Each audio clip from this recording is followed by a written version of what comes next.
Vamos começar a falar do conto, né? Como eu coloquei para vocês aí hoje, nós vamos falar do gênero, né, do conto. O conto, ele pertence ao gênero, né, narrativo ficcionais, né? Que a gente pode falar do conto? Ele é caracterizado por ser assim condensado, isto é, para apresentar poucas personagens, poucas ações e tempo e espaço reduzido, né? Então, nós vamos falar sobre isso, por isso que eu coloquei o conto Felicidade Clandestina, porque vou mostrar isso tudo dentro desse conto. Então, o enredo do conto, né? A estrutura, a gente tem a introdução, tem a complicação, tem o clímax, tem o desfecho. Então, dentro desse conto da Clarice Lispector, eu vou mostrar isso, tá? Vou mostrar a introdução, a complicação, que é a parte onde começa a ser desenvolvido o conflito, o clímax, que é o momento de maior tensão no texto, né, onde o conflito atinge aí seu ponto máximo, e o desfecho, que é a solução do conflito, né? Que o desfecho no conto, ele pode ser surpreendente, ou seja, pode terminar de forma trágica, cômica, então, que é o final da história, né, o desfecho. Então, ele pode ser surpreendente, tá? Então, vou mostrar isso aí, vou ler o texto e vou comentar um pouquinho aí sobre as características do conto. Então, nós temos aí Felicidade Clandestina, é o texto de Clarice Lispector. Aí ela vem falando aqui. Ela era gorda, baixa, sardenta e de cabelos excessivamente crespos, meio arruivados. Tinha um busto enorme, enquanto nós todas ainda éramos achatadas. Como se não bastasse, enchia os dois bolsos da blusa por cima do busto com balas. Mas possuía o que qualquer criança devoradora de histórias gostaria de ter: um pai dono de livraria. Então aqui a gente eu já vem mostrando aqui a introdução e observa que ela vem aqui caracterizando aqui a personagem, detalhando, né, as características físicas, né, gorda, sardenta, baixa, né, podemos observar isso. Continuando aqui, pouco aproveitava e nós menos ainda. Até para aniversário, em vez de pelo menos um livrinho barato, ela nos entregava em mãos o cartão postal da loja do pai. Ainda por cima era de paisagens do Recife mesmo, onde morávamos, com suas pontes mais do que vistas. Atrás escrevia com letra bordadíssima palavras como data natalícia e saudade. Então aqui ainda parte da introdução ainda do conto. Então aqui falando, já podemos observar aqui que o narrador é personagem, né? Que ele participa da história, que é alguém que está contando, né? E falando da garota sardenta, da garota baixa, que era filha do dono da livraria, né? Que ele deixa o narrador personagem detalha muito bem aqui essa garota sardenta, né, que era a filha do dono da livraria. Observe que ela não dá nomes, né, não tem nome. Aí vamos continuar. Mas que talento tinha para a crueldade. Ela toda era pura vingança, chupando balas com barulho. Como essa menina devia nos odiar? Nós que éramos imperdoavelmente bonitinhas, esguias, altinhas, de cabelos livres. Comigo exerceu uma calma ferocidade e seu sadismo. Na minha ânsia de ler, eu nem notava as humilhações que ela me submetia. Continuava a implorar-lhe emprestados os livros que ela não lia. Até que veio para ela o magno dia de começar a exercer sobre mim uma tortura chinesa. Como casualmente, informou-me que possuía as reinações de Narizinho de Monteiro Lobato. Então, vamos continuar aqui. Era um livro grosso, Meu Deus, era um livro para ficar vivendo com ele, comendo, dormindo e completamente acima de minhas posses. Disse-me que eu passasse pela sua casa no dia seguinte e que ela o emprestaria. Até o dia seguinte, eu me transformei na própria esperança da alegria. Eu não vivia, eu nadava devagar num mar suave, e as ondas me levavam e me traziam. No dia seguinte, fui à sua casa, literalmente correndo. Ela não morava num sobrado como eu, e sim numa casa. Não me mandou entrar. Olhando bem para os meus olhos, disse-me que havia emprestado o livro a outra menina e que eu voltasse no dia seguinte para buscá-lo. Boquiaberta, saí devagar, mas em breve a esperança de novo me tomava toda. E eu recomeçava na rua a andar pulando, que era o meu modo estranho de andar pelas ruas de Recife. Dessa vez nem caía, guiava-me a promessa do livro.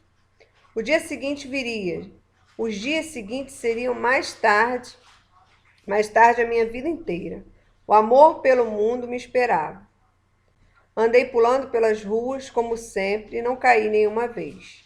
Então aqui a gente já começa a perceber que aqui começa o conflito desse conto.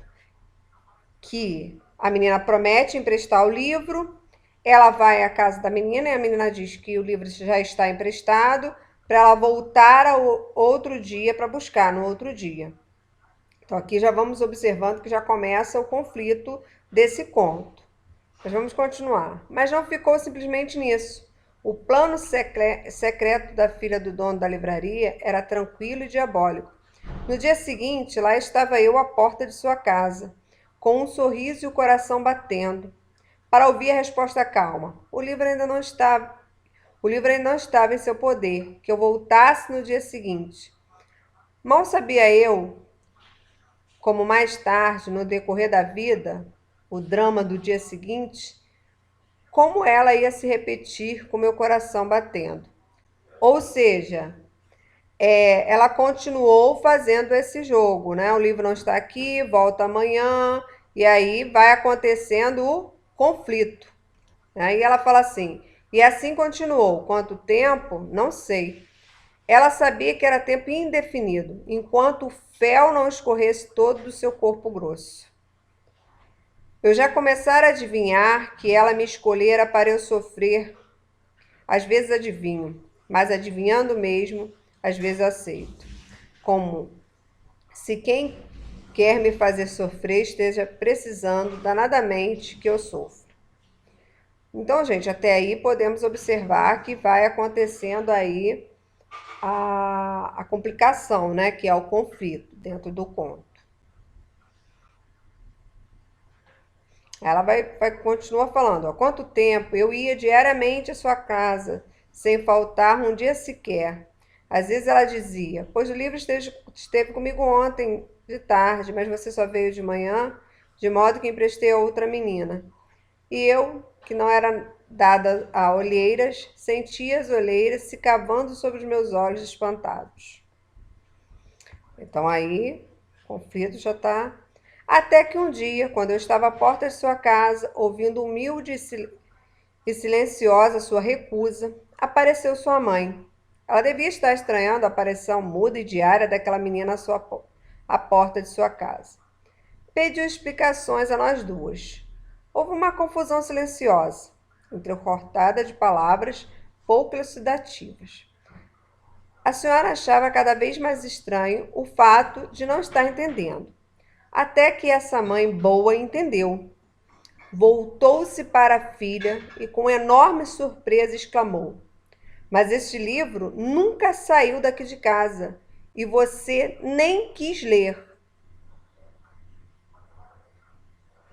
Então, nesse momento aqui, gente, que acontece o clímax, que é o momento de maior tensão, que é o momento em que a mãe descobre, né? Quem é a filha, né? A mãe descobre ali que a filha estava mentindo o tempo todo, né? A gente podemos ver aqui no parágrafo seguinte. Ó. E o pior para essa mulher não era a descoberta do que acontecia. devia ser descoberta horrorizada da filha que tinha. Ela nos espiava em silêncio. A potência de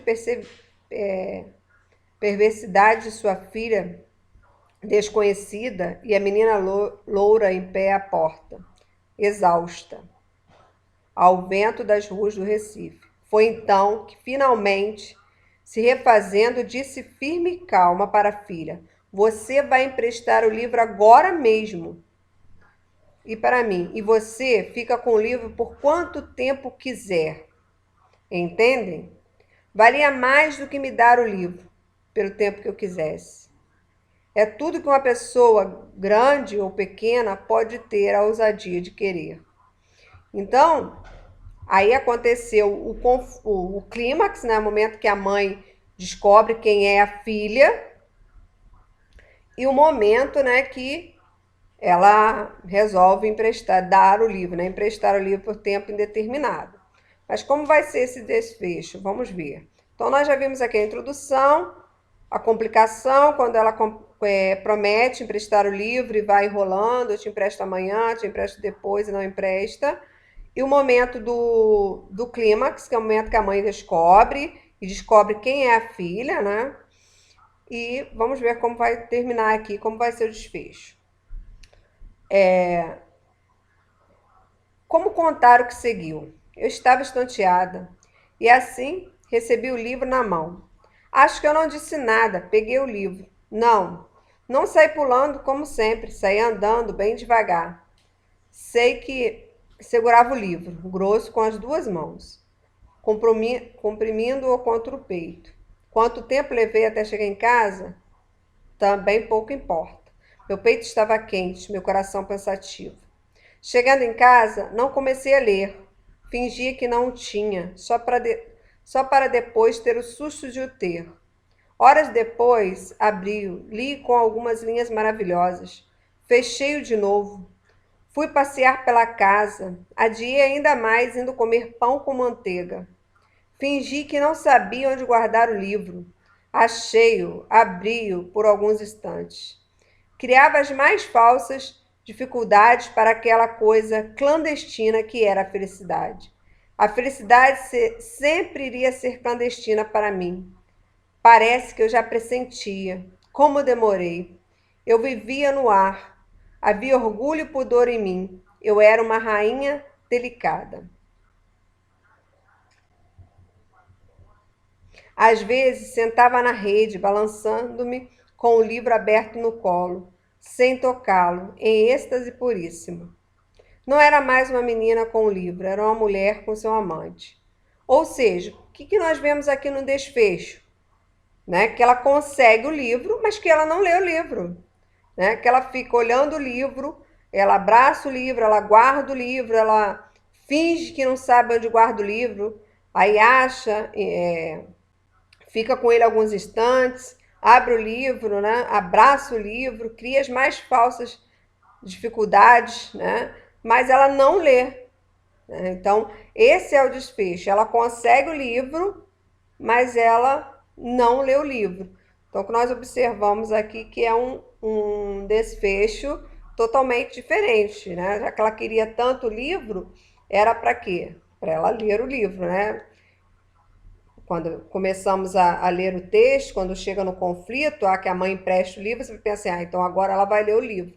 Não, ela não lê o livro, ela fica tão contente com aquela que ela recebeu o livro que ela não consegue ler. Ela fala, sentava-me na rede, balançando-me com o livro aberto no colo, sem tocá-lo. Então ela não lê o livro. Então aqui nesse conto nós vimos a introdução, a complicação, né?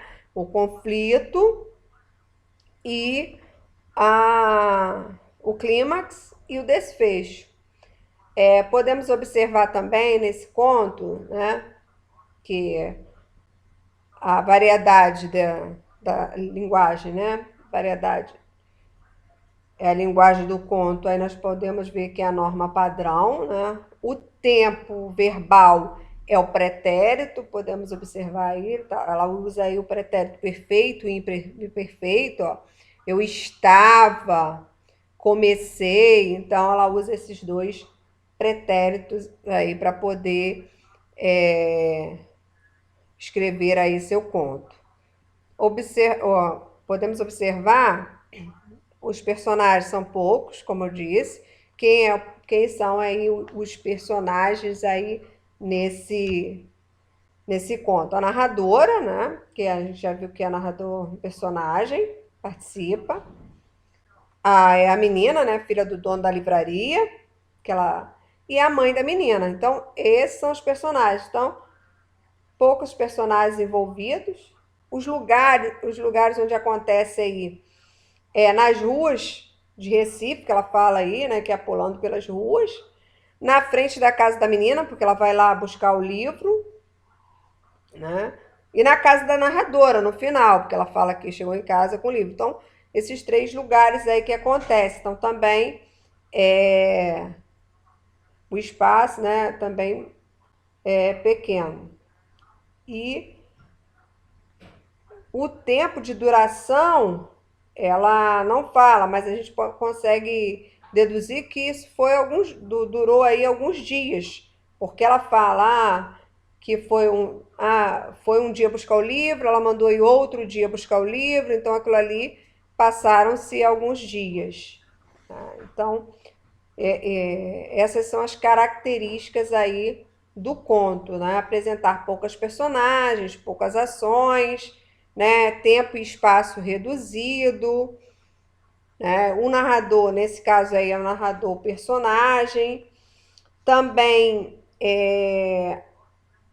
ela caracteriza aí a filha do dono da livraria aí, tanto a questão, as características físicas como psicológica também, que é uma característica do conto, né? Ela detalha aí bem as características físicas da menina e também psicológica, porque ela fala aí, tem um trecho que ela fala: que talento tinha ela para a crueldade? Ela era pura vingança. Então também a parte aí da caracterização aí da psicológica da menina.